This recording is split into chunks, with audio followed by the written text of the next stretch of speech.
Mari anak-anak, sebelum pembelajaran hari ini kita awali dulu dengan berdoa. Membuat tanda kemenangan, sikap yang baik ya anak-anak ya. Yuk, mari anak-anak, dalam nama Bapa dan Putra dan Roh Kudus, amin. Bapa yang Maha Kasih, puji dan syukur kami naikkan ke hadirat-Mu atas kebaikan Tuhan. Kalau hari yang baru ini kami boleh bernafas kembali dan kami boleh bertemu kembali bersama-sama teman-teman dan ibu guru. Tuhan Yesus, di hari yang baru ini kembali anak-anak-Mu akan melaksanakan kegiatan belajar dan mengajar. Tuhan tolong dampingi, pimpin dan sertai kami semua sepanjang hari ini. Sehingga di hari yang baru ini Tuhan, kami semua dapat melaksanakan kegiatan seturut dengan kehendak Tuhan. Terima kasih Tuhan, kami juga berdoa untuk para orang tua, murid, anak-anak. Tuhan juga sertai mereka di dalam melakukan kegiatannya sepanjang hari ini. Dan di mana dia berkarya, Tuhan selalu pimpin dan sertai mereka semua. Dan terlebih Tuhan berkati mereka dan cukupkanlah selalu akan kebutuhan sepanjang hari ini. Terima kasih Tuhan. Amin. Santo Yusuf, doakanlah kami. Amin. Dalam nama Bapa dan Putra dan Roh Kudus. Amin. Halo, selamat pagi semuanya. Bagaimana kabarnya anak-anak hari ini? Nah, Bu Guru berharap anak-anak tetap sehat, semangat, dan rajin. Nah, anak-anak, hari ini kita mau belajar tema 8, keselamatan di rumah dan perjalanan. Sub 1, aturan keselamatan di rumah. Nah, anak-anak, selama tema 8 ini anak-anak mau belajar bagaimana cara menjaga keselamatan baik di rumah maupun di perjalanan maupun di semua tempat. Nah, anak-anak, kita belajar subtema 1 ini, aturan keselamatan di rumah. Nah, pelajaran ini mempunyai tujuan, yaitu bagaimana harus menjaga keselamatan di rumah masing-masing. Nah, anak-anak, mari kita belajar ya. Nah, siap ya anak-anak ya. Udin adalah anak yang patuh pada aturan. Ia selalu mematuhi aturan di setiap tempat. Udin selalu mematuhi aturan di rumah. Ia juga selalu mematuhi aturan di perjalanan. Nah, sekarang anak-anak mengamati gambar di bawah ini dengan teliti ya. Mari anak-anak kita amati. Nah, ada gambar pertama Udin bersama ibunya. Nah, gambar yang kedua ya, dan gambar kedua, ketiga, dan keempat. Coba anak-anak lihat gambar-gambar ini tadi. Nah, apa saja yang dilakukan Udin pada setiap gambar? Apakah kamu setuju dengan yang dilakukan oleh Udin? Yang pertama, Udin membantu ibunya. Nah, dan kakaknya Mutiara juga ikut membantu ya anak-anak, membantu ibu dalam memasak. Anak-anak pernah membantu ibu memasak. Nah, apakah anak-anak setuju dengan sikap ini? Pasti Bu Guru percaya anak-anak setuju. Nah, Bu Guru berharap anak-anak selalu membantu orang tua. Nah, gambar yang kedua yaitu Udin menutup pintunya. Nah, kenapa ya kalau mau setiap pergi harus kita tutup pintunya? Nah, ya anak-anak, betul ya anak-anak, supaya rumah kita aman dan tidak dimasuki oleh pencuri. Nah, lalu yang ketiga anak-anak, Udin sedang naik bis bersama-sama temannya. Coba anak-anak lihat, Udin memakai apa ya ini? Anak-anak biasanya pakai mengendarai mobil pakai sabuk pengaman ya anak-anak ya. Nah, itu untuk menjaga keamanan kita selama dalam perjalanan. Nah, gambar yang keempat ini apa ya? Nah, ini Udin bersama-sama temannya baru menyeberang di jalan raya. Nah, Udin menyeberang bersama teman-temannya di mana ya anak-anak? Kalau menyeberang jalan itu harus di tempatnya, yaitu namanya zebra cross. Nah, aturan setiap kegiatan di rumah perlu diperhatikan. Aturan itu berguna untuk keselamatan diri dan keluarga. Udin dan keluarga melakukan setiap kegiatan sesuai aturan. Mari anak-anak kita amati gambar ini ya di bawah ini. Nah, ini anak-anak ya. Udin melakukan setiap kegiatan dengan hati-hati. Sikap hati-hati merupakan salah satu contoh aturan keselamatan. Nah, anak-anak bisa melihat gambar yang ini membantu ibunya bersama kakaknya masak. Nah, di situ ibu dan kakaknya membawa pisau untuk memotong sayuran yang akan dimasak. Nah, Udin membantu tetapi tidak memegang pisau, tetapi Udin memegang jagungnya. Nah, Udin berhati-hati nih kalau memakai atau menggunakan benda tajam, harus hati-hati. Nah, anak-anak kalau menggunakan benda tajam ini, pisau ini harus dilihat sama orang tua. Nah, sekarang gambar yang kedua, Udin membantu ayahnya mengambil jam dinding. Nah, menggunakan tangga. Nah, tangga ini dipegang oleh ayahnya supaya Udin nanti tidak jatuh. Nah, itu contoh menjaga keselamatan. Udin anak yang taat pada aturan.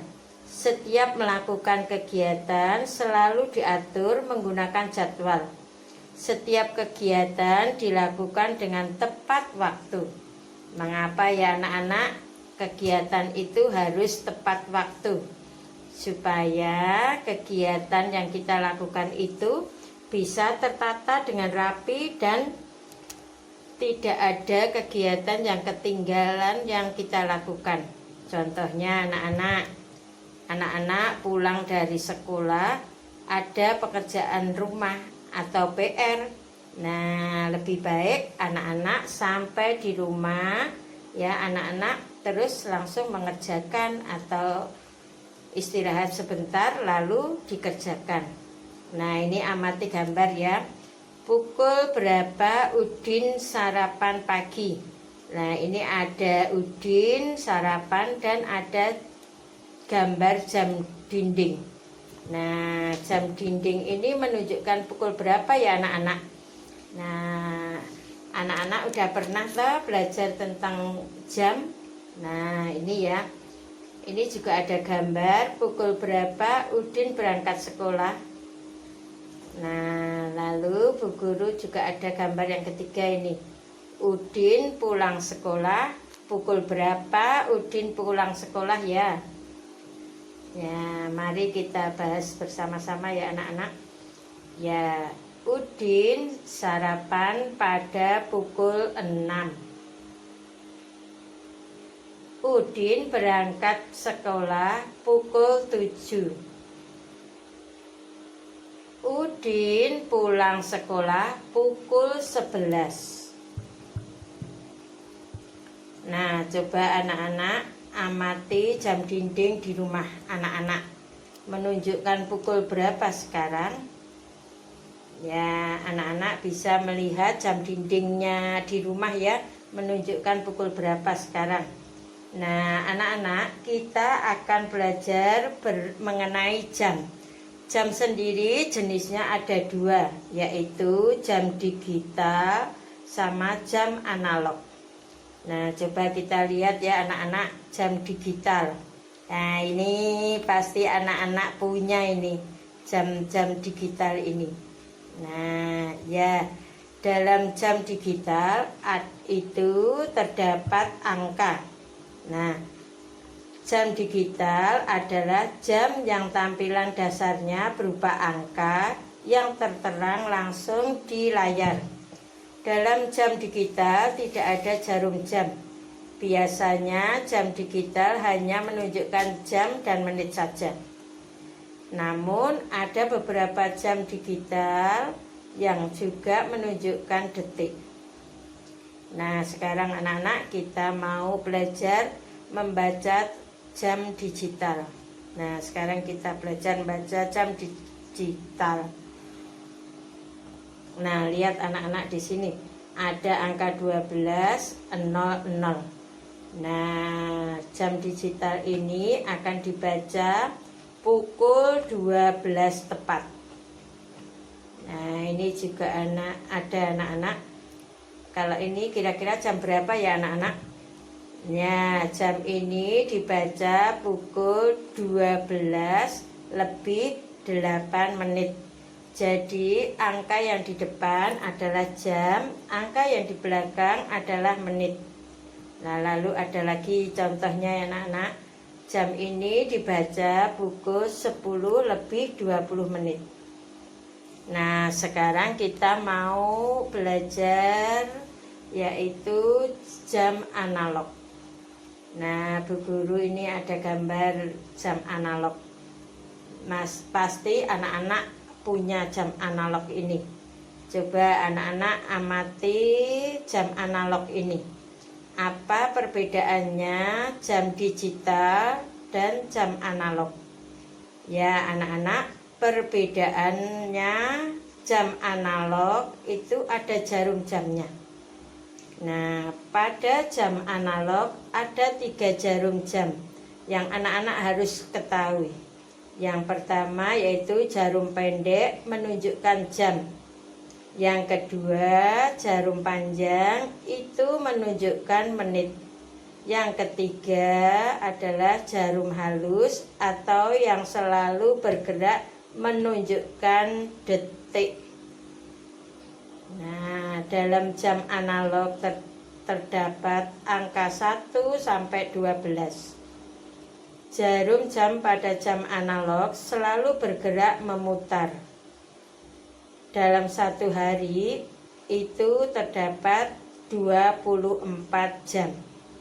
Satu putaran penuh jarum panjang pada jam analog berarti menunjukkan 1 jam atau 60 menit.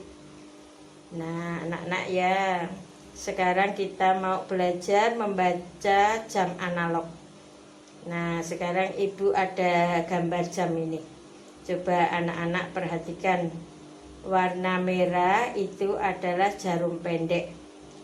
Warna hijau yang tebal itu adalah jarum panjang.